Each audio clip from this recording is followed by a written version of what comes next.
in. Got that going on. If I do get choppy, I experience that. I'm in I'm in my home office where I never usually have an issue, but it seems like I am getting a little choppy. Daniel, just give me a heads up, okay? Sounds good. Yeah. With that, maybe we'll skip the breathing, so I don't want to have that interrupted. Let's just see how long my signal holds strong. So guys, you're going to see a couple of things that we're going to be working on starting next month. Starting in December, the big thing is going to be, we're going to have it'll have it out to you this week. It'll be on the Facebook leaders page. All of the details of XND 63. Okay. Now we've been talking about how we need to think about the business differently and how we need to attract more people. Guys, I got to tell you, Crystal Catalina is killing it. So she created her own Facebook group, and then she started putting great content on that and asking all the people in her database to review it, get on board. And then she started talking about XND 63, and they could get commitments to join the challenge with her. As of last Thursday, she had 33 people that were in line. She's doing like 3 or 4 more events. Her goal is to get 100 people into the event. That's how high her standard is going to be. I want you guys to think about, I started reading this book that I think is pretty incredible by Stephen Covey. And you guys probably all know the name Stephen Covey, an incredible leader in the business and self-improvement world. It's called The 4 Disciplines of Execution. This book is a game changer if you choose to follow it. And what it really talks about is how to really hit your wildly ambitious goals. The goals that you really want to change, and it reshapes the way that you think about activities that you're going to be doing to hit these goals. And I want us to really be first. All of us right here are leaders in this group. We all are leading the bus here. What do we see ourselves as when we are part of the leadership team of Xendurance distributors? And it's a question I want to pose to you.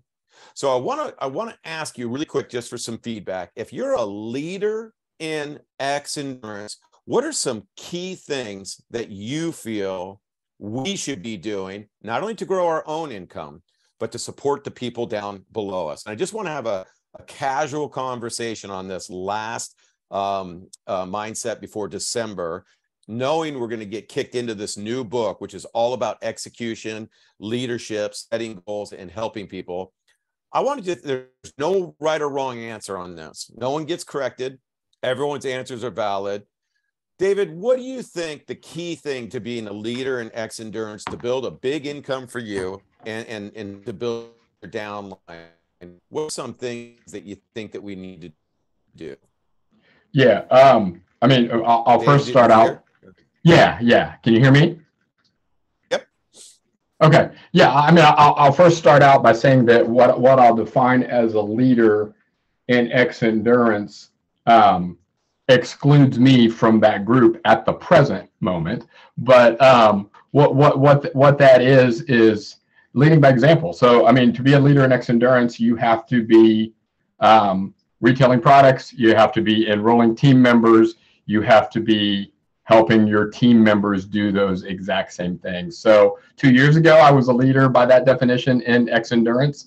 As of now, I'm in a reset period, and so I don't qualify for that. But that's what it's got to be. You know, and Mike and I have had this conversation before recently from the standpoint of, I think from a leader perspective and what I've experienced previously in Advocare is that it almost has to, leaders have to be leading by example and inspiring more than educating. The education piece is important, super important, because we got new initiatives and people need to learn how to talk to people. People need to learn how to prospect. But more important than that is showing them as opposed to telling them. And so, you know, there was a leader in Advocare. He was my 2-level upline leader. He averaged about $100,000 a month income with Advocare. And he basically said, you got to let people see your taillights. He's like, and the ones that want it will catch up to your taillights. The ones that won't will see your taillights go off in the distance, and that's okay too. But yeah, so that's a long-winded way to say, I mean, the leaders just got to be doing the basic blocking and tackling and showing people how to recruit and how to enroll team members and how to retail products. Awesome. Awesome. I love it. And this is all where it's going to be leading to the 4 disciplines of execution conversation that we're going to have on this call and moving forward. Nate, what are some ideas that you have while you're making your breakfast? Yeah, thank you. Sorry for that, but no, got back from the firehouse. Yeah, as far as leadership goes, I think what David said is pretty valid. Make sure that you're building your actively in the process of bringing people on board, of taking care of your customers, of communicating with them what's going on, what works best for them, introducing the products to people, but not only products, but the opportunity to people, and doing that on a consistent basis. I think it's huge. If you want be a leader, you got to have people to lead. So, you got to build up a team and start doing that. Now, on the flip side of the coin, I think as a leader, what I expect from Xendurance is that they listen when we talk to them. They listen when we make suggestions. When there's issues, which we did work through this weekend, that they take a good hard look at different processes and make sure that processes for customers, processes for Team XND members coming on looking to build team are as smooth as they possibly can be. Because the last thing we want after we do all that hard work to become leaders to have frustration on the other end that we need to do damage control with. So keep leading, keep lead generating, keep bringing people in, and make sure we have great communication between HQ and all that. And that's what's going to propel us in this next year to be. We already have the best products in the world, 100%. A few little tweaks here, we're going to have the best business in the world, 100%. Appreciate that. That's awesome. Mike, what are your thoughts on leadership? And have you guys, just really quick, has anyone read the book, 4 Disciplines of Execution? There we go. All right, Mike. It's a good book. And I will reread it so we can go through it because it's been a minute since I read it. But to answer your question, Sean, my thoughts on leadership, I echo what Nate and David both said. I agree completely with those things. And I think I read a book called Extreme Ownership by Jocko Willink. Oh, yeah. I think that's leadership, extreme ownership, whether it's your problem or not, whether you created it or not. If you're a leader, you take responsibility for making that right. Like there's certain things that are out of our control, but as a leader, you're going to take that head on and work around that, solve that, whatever you can, and own up to that responsibility that comes when being in that position as a leader. So I think that is extremely important if you're going to be a leader. Yes, production is good and leading by example, 100%. Like you got to go out and do that because nobody's going to lead someone or nobody's going to follow someone that isn't actually doing the things that they're supposed to be doing. But then you also, if you're not doing those things, you have to take ownerships of problems. If there's a breakdown in communication or something like that, it's taking ownership of that. And then I also feel like as a leader, evolution is a big thing too. You have to constantly evolve and read and learn new things so that your way of doing business and you're on the cutting edge of what's coming in your business, right? So like in the network marketing space, I feel like it changes so fast. And so there's principles of sales that are the same, but a leader needs to continue to evolve and continue to grow and learn new ways of doing business. I mean, COVID changed the world. And so we as leaders need to learn the new way of doing business and then help our teams and help our groups see that this is a new way of doing business. And we just have to, so to answer your question, Sean, I'm getting off on a tangent. Ownership and evolution of your knowledge base is 2 other things that I think are very important for a leader, a good leader in Xendurance. No, that's fantastic. Casey, just want to get a little feedback from you if you can talk. If not, totally fine. You're here listening in. And David, I want to go back and say you are a leader in Xendurance. When you're showing up, you're committed, you're flying out to Phoenix, you're doing your photo shoots, you're getting all those things done. The numbers might not reflect it now, but what we're working towards is getting you re-engaged. But I see you as a leader in this company. I appreciate that. And yeah, you're right. You're right. That's definitely a part of it. But the numbers piece needs to come, and it will very soon.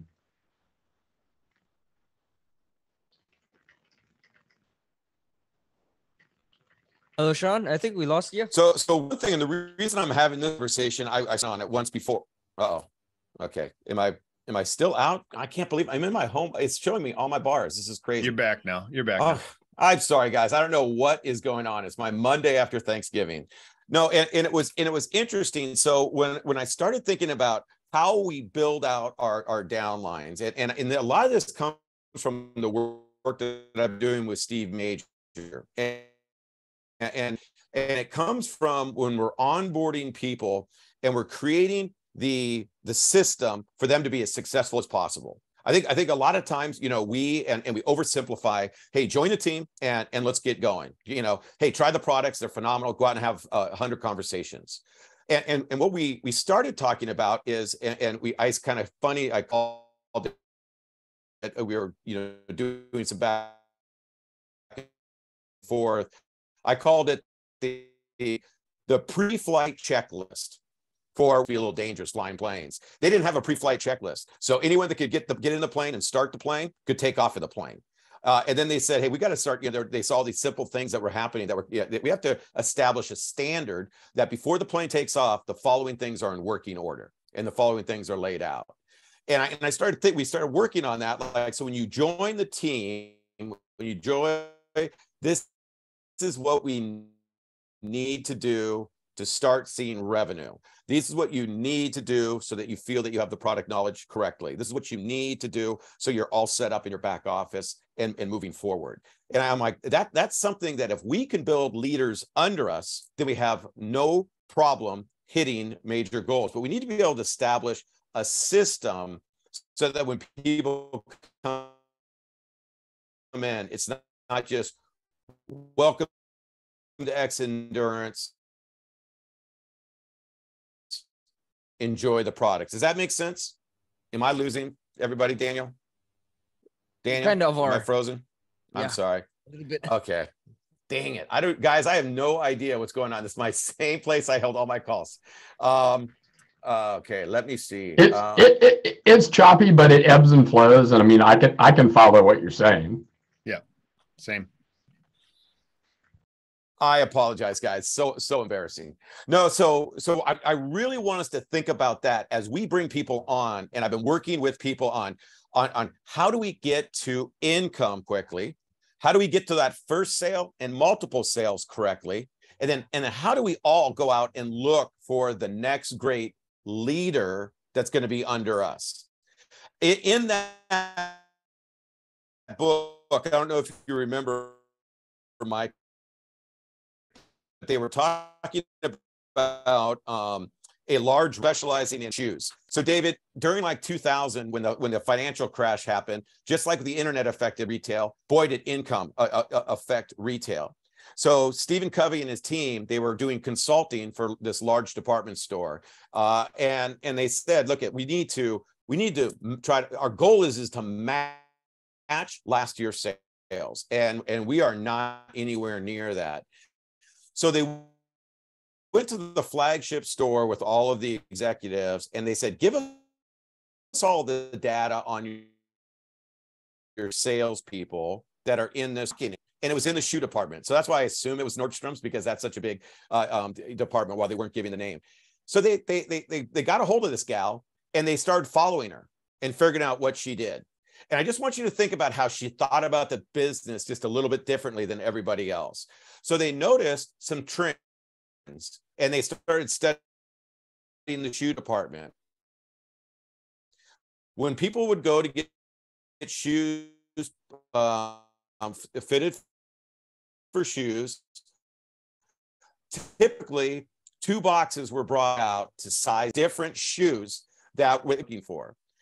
She brought out more selection. She brought out more opportunity. And then when she closed the sale, she had the highest rate of getting people signed up on the Nordstrom's reward card or their credit card because they listened to her language. Instead of saying, would you like to sign up for the Nordstrom's credit card today? She says, and with your sign up with the Nordstrom's credit card, you're saving an extra 10 to 15% on your order today. Shall we proceed? And they'd move forward. They started to train just the shoe department in everything that she was doing.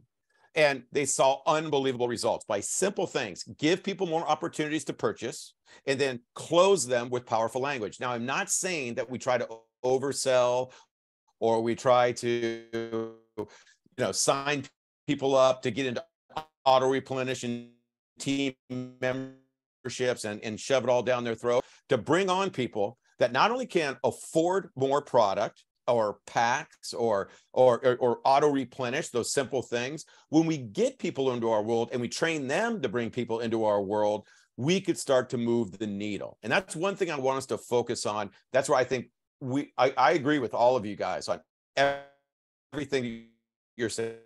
Extreme ownership. I love the idea. We all need to, you're a leader. And I love that one quote, David. Hey, everyone's got to be in your taillights. If you're not bringing people in, we're stuck. We're stagnant. You're going to continue to be working with the same people. So as we work through the book next month, we're going to go through each one of the disciplines. And what the disciplines are is we're going to set a goal. We're going to, you set a goal. Then what you do is you work on 2 different measures. Do you remember that, Mike? Those 2 terminologies? Okay. And what we're going to be talking about is in our businesses, and David, I want to do it with you and your YouTube videos. And I know I've had conversations with you guys with the marketing teams, and whether you do it or not, no big deal. But what I want to do is if we do that, we start measuring it. What we want to do is start to figure out if we were going to become even better leaders and build larger teams under us. What are some things that we could do that would create better lead activities? Instead of just saying, I'm going to work harder and bring in more people, how do we bring in people better? How do we bring in people? And I'll share with you the documents that we're going to put together for Steve Major, the pre-flight checklist of when you come on board, the standard will be you're going on the trip. And we're going to show you how to do that. And that doesn't mean that if they don't go on the trip, they're getting any negative, everyone, they're not going to lose. But that's a standard that we want to put in their mindset. And this is how you do it. Also, you're going to need to attend the following meetings to make sure that you're set up. In fact, you're going to have to order product, and we want you on auto replenish. Will you remember this team? You should be on auto replenish so that all of your product is in-house. You're always ordering samples, you're always engaged in the business, and you're taking the product. To have those conversations with the people that they bring in as they go out and recruit, and we turn them into recruiting machines. So I want you guys to think about as we move through this year, and all of you guys, we've had multiple meetings with new opportunities and things that we can open up. XND 63 is getting a lot of traction. Mike, have you been talking to Crystal, all the people that she's getting loaded into that Facebook page? She's killing it. And she's doing it because she changed a different standard. She didn't just say, I want to go out and get 50 people in. She said, I want to bring people to my own Facebook page, and I'm going to start offering great value. And even over the weekend, she was tweaking different checklists that she has for when they come in. They've got to do the following things to get ready to be on board in XND 63. So she has their information. They're connected. And I want us to think about if we could create new teams under us. I think we would build stronger downlines, and we as leaders will get more and more people into our world. We brought on 3 people last week, and every one of them had to attend a meeting where there was a standard that was discussed with them. There was a process of getting them onboarded, and then we want them to repeat that process with the people they bring on. and I'm open, we're all of you guys on ideas on how to continually build better. But we've got to change the way that we think about the business. And to get really large income, you can build endurance, or even understanding to have, and then create other captains under you. And we have to keep on working on that mindset, that attitude, and that ability. Hey, there's a lot of people I talk to in our teams, and this is no judgment, but we can work on it. There's a lot of people that aren't on auto replenish, and they're scrambling to even get their orders in at the end of the month. We want everyone to be able to be in replenish. You should be on auto replenish. If I'm going to Mexico, you should be going to Mexico. And if you don't, that's okay. But if you want to really go fast and you want to really grow a business, I want us to use this book next month and figure out ways that I'm just prepping us all on things that we feel that if we improved in our business or in our downlines or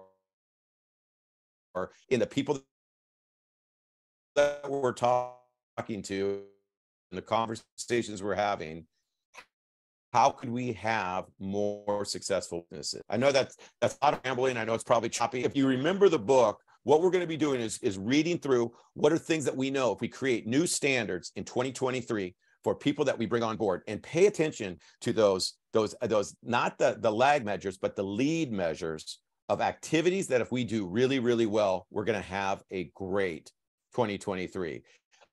A lead measure might be, hey, I'm going to get 6 captains. I'm going to create 6 captains on my team, and I'm going to put weekly, let's have conversations, let's have role plays. How do we build out? I'm going to have different populations of people that I'm going to be selling in, or I'm going to own my one population I'm selling in, and I'm going to do something. I know if I did something a little bit different, there'll be a better opportunity for me. That's what the goal of this book in this next month is going to be, is have us think about how to set up new standards that will create a better experience, not just for us, but for the people under us, okay? I apologize for the choppiness too, guys. I don't know what's going on with my internet. So Mike, that book it just got me so pumped up. There's so many good points. Most importantly, it doesn't talk about working harder. It doesn't talk about sweating more. It talks about creating a system, just like we talked about before with the West Coast offense. Joe Montana didn't go out with a billion plays in his head. He had 10 plays that he would run, and then he tried to make 20 first downs. Oversimplifying football a little bit, yet that was the standard that he would rate a good game on. He said, if I could get 20 first downs, we won the game. So I want us to think about what are things that we could do instead of just saying, I want to grow by 20%. What if we improved our onboarding standard of each of the people that we were talking to? And guess what? If people don't reach the standard, that is 100% okay. I always like to, when I'm talking to people, we always talk about how do you onboard people and how do you get them going. My script is pretty simple, and I've been fine tuning it and always changing it. When I'm talking to somebody to onboard, they say, well, what's the first thing that I should do? First thing you should do is we got to get some product in your hands. This might not be you, or this might not be what you're looking to do. This might not be you, but if you can order the Victory Pack, you would have every one of our products and you'll be able to sample all of them. Well, I can't afford a Victory Pack. Completely understand it. I am not saying a goal that you have, the authentic health goal. Well, I want to lose weight. Hey, have you looked at the weight loss product? Taking people from the higher down to what really fits what they're really looking to do and achieve. And then you should put that on auto replenish. So you have that every single month. And as we move through and you start to see how you're doing the business, whether it's focus samples, you're going to be hanging out with QR codes, we can tailor your ordering to fit whatever population you're going after. The point being, and I always talk about the trip. I talk about auto replenish, and I talk about making sure that you're using the product when I'm onboarding people. You can always dress them down or talk down, or bring the volume of the opening order down, but it's a lot harder to go up when you agree to having them start at a low level. Like the lady that brings out 6 pairs of shoes. They're not going to buy all 6 pairs of shoes, but they might get 2 instead of 1. They might get 3 instead of 1. And I want us just to think about different techniques that we can do. There's no one that's wrong or right. Everyone has their own sales process, but that's what the goal of next month is going to be, with a mindset of how do we change our businesses. And each week we're going to go through one of the disciplines and then define something that we're going to do different on our Friday calls to build out our business and to have a more successful year. Does that make sense, David? Yes, sir. Perfectly. Yeah. I mean, it's time to get going, guys. We're going to have XND 63, rocking and rolling. We got to get as many people into that as possible. Any ideas, share ideas with Crystals, share ideas with, emails going out to your database, anything that happens that anything you could do to get those activities to bring people in. You're going to see packs on major discounts. Tomorrow, I'm working with the skincare company. They're going to create a whole bunch of product knowledge videos for us that we're going to be posting and getting everybody tuned up on. Then as that comes out, we're going to have a whole bunch of specials on that. My biggest fear with skincare is that we're not going to have enough conversations about it. We're going to need to get people ready for it. And then we're going to need to be pushing that product out there. New populations of people to talk to. Us fellas don't always know how to talk about skincare, and we're going to need to get ourselves tuned up together on how to do that, and keep on rocking it.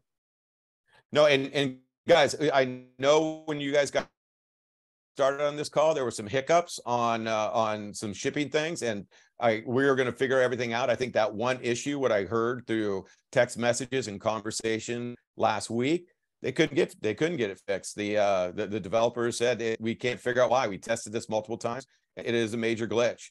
Not everybody had the glitch, which makes it even more confusing, for us to figure out and decipher. And everyone's looking into it and working on it. Most importantly, everyone kept moving forward, getting people to sell product, and we handled it on driving sales. We had the best Black Friday that Xendurance has ever had. One quick thought question on auto replenishment. Maybe it's in the works. Hopefully it is, or maybe you guys can brainstorm. Like, I think there's an incentive for us as builders to get people on auto replenish because we'll earn more. But there's not necessarily a customer incentive to get on auto replenish, other than, hey, you won't forget to take your products. You won't forget to order your product. But there's no, like, if we could have just one tiny little customer benefit for auto replenish, I think it would be a lot better. So I can say, hey, if you get on auto replenish, not only will you never forget to order your product, so it's always going to be there, but you get extra rewards points. I don't know, just something. If we could have, because again, it feels like a little bit of incongruent behavior. It feels a little bit of incongruent behavior because I'm recommending something that's good for me, and I know it's good for them in the long term of their health, but there's no incentive for them to get on auto replenish. So if that's something that could be put in place, I think that would be a big deal. Well, and I've seen, that's a great point. I am definitely going to bring that up. I love that idea, because auto replenish is the key. That if we could get everybody working on auto replenish, it's going to benefit everyone. Because you're going to be moving a lot more product. I've also seen auto replenish become a qualifier that people use that they're not interested in doing the business, because they'll say, oh, that's just, I just can't afford that. Oh, but you see, if you get other people under you and they start thinking, well, I can't afford it, so I'm not going to be able to do that. So are you really, should you really be making this order today if that's your mindset? I've definitely had people stop on that. And that's a really good point. And I think some of our team members forget to even get on auto replenish because they haven't gotten engaged with it. But I will look into that big time. I see a lot of people stop at auto replenish. David, to David's point with the incentive for the customer, I think it's that same line of thinking goes to the packs too, because if you do the math on the packs aren't really a cost savings at all. So like if we give our customers more incentive, whether it's reward points or we discount the packs a little bit more, I know you said something about them being discounted and in a promotion, but if there was a cost savings to do a pack, then our customer has more reason to buy that pack. Because right now, the benefit for the packs is for us as sales, like we make more money on it, right? That's awesome. And that's cool for us. But if you look at it And you look at the price of the foundation bundle, for example, it's not any cheaper for them to purchase it as individual things or as a pack. So that would 100%. Be another thing to write down too. Hey, listen, these are great ideas. And guys, we've got to keep on. I mean, we got to get things rocking. I want you guys all to be making more money and having bigger downlines. And that's the reason I'm kind of prepping you for this book.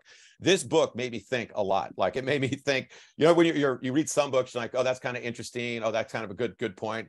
I'm reading this going, oh my God, like if everyone started thinking about the 4 disciplines of execution, and instead of looking at like income numbers or growth numbers, but saying, if I did these 3 things really well, I know I'm going to have a fantastic year. And those 3 things might not have anything to do with actual product moving. It might be the experience that you're giving to people or the communication that you're creating for people so that they're super successful. And it's just, guys, I think this is going to be a super important book, and we're going to be working on it every single week. We'll be, talking about it on Mondays. We'll be talking about it on Wednesdays, and we'll talking about it on Fridays. But what I really want us to be doing, I want everyone thinking about running their business like a massive business. And Casey, it is so good to see your face. Yes. I just wanted to speak to that point for just a second, because I mean, you guys are going to know this. This will be nothing new to you, but sometimes I like to speak out my thoughts. Yeah. Talking about like just showing up for your business. Like, the way I look at it is like, I want my business to have abs, and abs don't happen overnight, right? Like, that's a hardcore discipline. It takes a long time. You have to just show up every single day. And I want my business to have abs. And I know that I have to like do the work every single day in order for that to happen. That's it. That's all I got. I absolutely love that. Hey, listen, I was thinking about too, and there's an example in this. Guys, I think I've told you, I love outer space stuff. I love everything with NASA and all that. So that in 1961, when Kennedy gave that speech, we could barely get a rocket off of a freaking launch pad. Like we were terrible. We just couldn't get it figured out. And he said, by the end of this decade, it was 1961. He gave him 9 years. We're going to land a man on the moon and return him safely. This unbelievable book that we're going to be, the 4 Disciplines of Execution, they broke it down into 3 activities. They're like, hey, navigation, we don't have figured out yet. We don't even have a rocket that can lift that much weight yet. And then life support, how do people live for that long? So they broke into 3 different groups. They only worked on 3 things: navigation, propulsion, and life support, included the vehicles and everything. And then they sat down and said, how do we work on all these? And then they would get together and check notes and what's that? And is this going to fit there? Is this going to fit there? That's how they did it. They didn't go and say, oh my God, let's all get together and try to figure out the whole thing together. They broke it into 3 categories. You'd think, and then within that, there's probably 15,000 different little subcategories of those departments. But those departments reported back to headquarters. All right, we're getting closer with navigation. We need this issue. We need this help. Then propulsion would say, we're just about there. Only if we could get this done. Okay, we can help you do this. Same thing with life support. That's the way we need to think about our business. It looks so big and complex, and it's really only about simple activities that you do consistently over time that are going to change your world. This is a must-have book, I feel, in your library. Mike, I always love when you pull out the books that we're talking about. But this is the one that I want us all executing at a really high level. Let's create a new standard of how we talk to people. Let's create a new standard when we onboard people of how we support them and get them over to Daniel and I so that we make sure that we can help you guys onboard people. Let's create a new standard of how we market our business and how we look into new things that some things might work, some things might not work. Let's look into different populations of people that might be easier to work with and might have something that we're missing from our current population of people that we're working with. And look realistic with our resources on what we're really going to do and get clear on what actions are going to make a great year. So let's get the book. Let's start reading the book. And then on Monday, we kick off with discipline number 1. Okay. All right, guys. And listen, great job last week. Everyone was out there hustling on best numbers they've ever had. And not only that, the orders that were coming in were higher volume than even we all expected, because people were going towards the number one discount was a $200. The number two was the $400. So driving dollars, which is fantastic. And then we're going to get ready, guys. This next month, skincare is going to be a big deal. XND 63 is going to be a big deal. January is going to be packs. Getting everybody to do packs. Let's work on the auto replenish. I love those two ideas. Thank you very much for bringing those up, guys. And then let's get rock and roll, and then get skincare in and bring in more revenue, guys. And hopefully by then I'll have my internet better. All right. All right, guys. Thanks so much for showing up. Sorry for any glitches, and have an incredible day.